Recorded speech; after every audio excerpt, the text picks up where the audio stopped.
Hi, it's Jonathan. Welcome to this week's Charity Digital Top 3.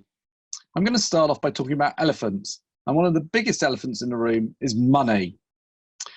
So we've seen a lot of charities become more digital, and many of them do that really quite quickly, which is great. And I'd like to see them continue on that journey. But of course, we know that digital costs money. And of course, charities have less money because of COVID. And many of them have increased demand as well. So we've got a real knotty problem there, and that's the elephant in the room. It's a subject that we discussed at some detail in last week's podcast, so I'm not going to tell you what I think the answer is. I'm just going to encourage you to head over to our site to access that, or indeed pick it up through your usual pod provider. The second thing I want to talk about is cybersecurity. We've been really concerned about the bad guys out there, how their attacks are getting increasingly sophisticated, and they're focusing more and more on how to rip you off, particularly during this COVID lockdown. So we've invited back our good friend Cup from the National Cybersecurity Centre. He's going to be running a session this coming Thursday on how you can protect yourself through the COVID lockdown and indeed through the longer time period. So do please join us for that. And the third thing I wanted to talk about, which is really exciting, is we've entered a new content partnership with the Catalyst. This is focused on bringing you stories each week about how charities like yours are actually applying digital to keep providing their services through the digital lockdown. This week, we've got a relatively small volunteer-led charity called Growing Links, based in Cornwall. It provides street food to people suffering from homelessness. They've had a huge increase in demand, and they've used social media to help them meet that. So it's a really good story. And the whole intention of this is we can share examples of what's working so you can both learn from those and adapt them for your own purposes as well. We're going to have more coming up in the future. And indeed, if you've got a great story, I'd like to encourage you to submit that through our website. And also, if you've got questions, do please submit those, and then we'll publish the answers to those over time. So that's three of the key things I wanted to highlight for this week. I also wanted to touch on some new content that I think might be really helpful.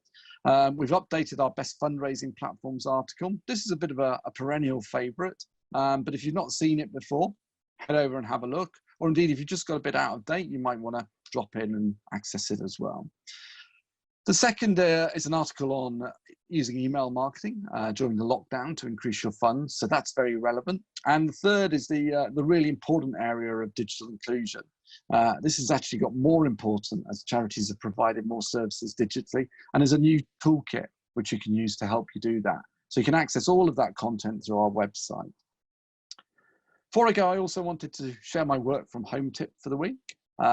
This came from the realization, pretty obvious one you might say, but it kind of only really hit me this week, that I'm spending my entire day in front of a screen now. So in the past, I worked with the screen, do some emails, document processing, etc. I may even have some Zoom meetings on a screen, but I had face-to-face meetings as well, and they kind of took me away from the screen. They broke my day up. And I found now that I can spend the whole day locked to my screen. It's really intense and overwhelming. And I find my productivity just drops away. So what I've been doing is forcing myself to take breaks. So whereas before I maybe grab a bite of food, return to my desk and push through, I'm not doing that now. I'm making sure that I actually walk away, have at least 30 minutes away from the screen, maybe even have lunch with the family, which is great, and then come back refreshed.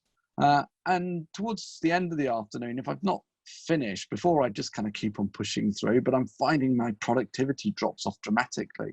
So what I'm actually doing more now is walking away, maybe even have a bite to eat and then come back later. It kind of goes against convention, but I'm finding it's working for me because that time away recharges my battery. And it also kind of is helping my mental well-being as well, that I'm getting away from the screen and not feeling locked to it all the time. So that's my tip for the week. Works for me anyway, and it might work for you. So take it if you like. Before I go, I also want to do a quick shout out to the plant of the week.